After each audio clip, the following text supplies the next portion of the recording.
Now, most industrial investment announcements come with a number and a list of names. Tuesday's Odisha approval round rewards a closer read.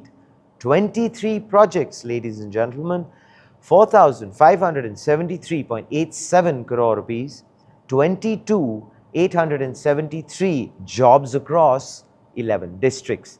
HCL and ACME are the headlines, but what Odisha is actually building across these approvals is actually the more interesting story. The 148th meeting of the state-level Single Window Clearance Authority, chaired by Chief Secretary Anu Garg, approved the round under CM Mohan Charan Majhi's Samruddha Odisha 2036 vision.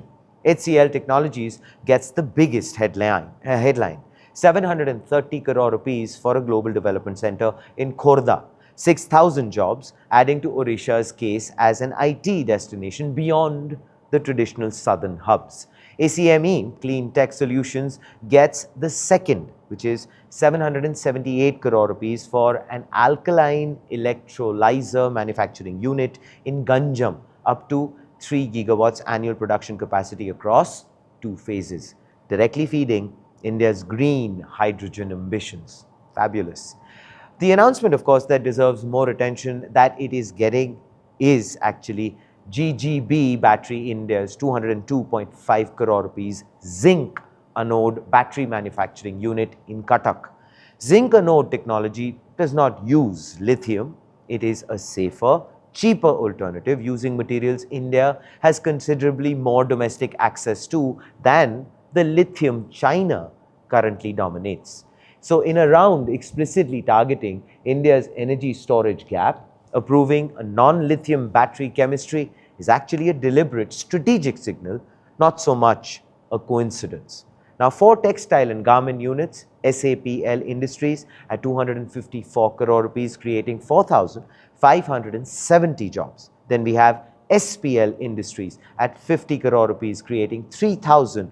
Then we have Richa Global Exports at 84.45 crore rupees, creating 2,500 jobs. All are heading to Puri. The state pretty much has specifically flagged that the garment units will primarily benefit women workers. Now, the combined 10,000 plus jobs from textiles alone make this the single largest employment category in the entire approval round, larger than, by the way, HCL's 6,000. Then we have Environ Care Infra Solutions 351 crore rupees captive 100 megawatt solar plant in Angul, which provides the power source for the industrial corridor.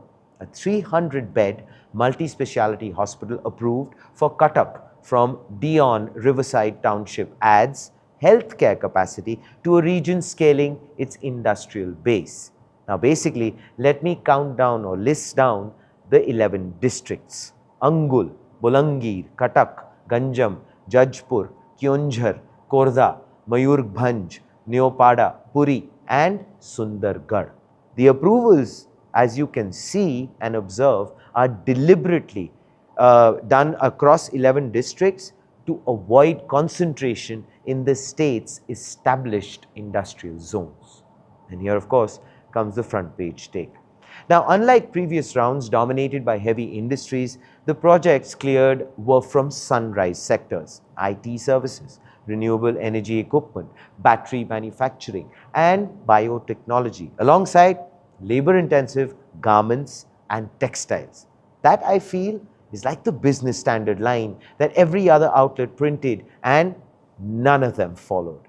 Tuesday's approvals show an industrial stack being assembled in sequence: green hydrogen manufacturing, non-lithium battery storage, captive solar power, technology employment, and mass-scale garment jobs spread across 11 districts that are not traditional investment destination. Now, whether 4,573 crore rupees is enough to build that stack is a fair question, but the architecture of the attempt is definitely worth noticing and maybe applauding. This, ladies and gentlemen, is Front Page by the AIM Network. Please do let us know what are your thoughts in the comments below. Like, share, subscribe, and always remember, think AI, think AIM.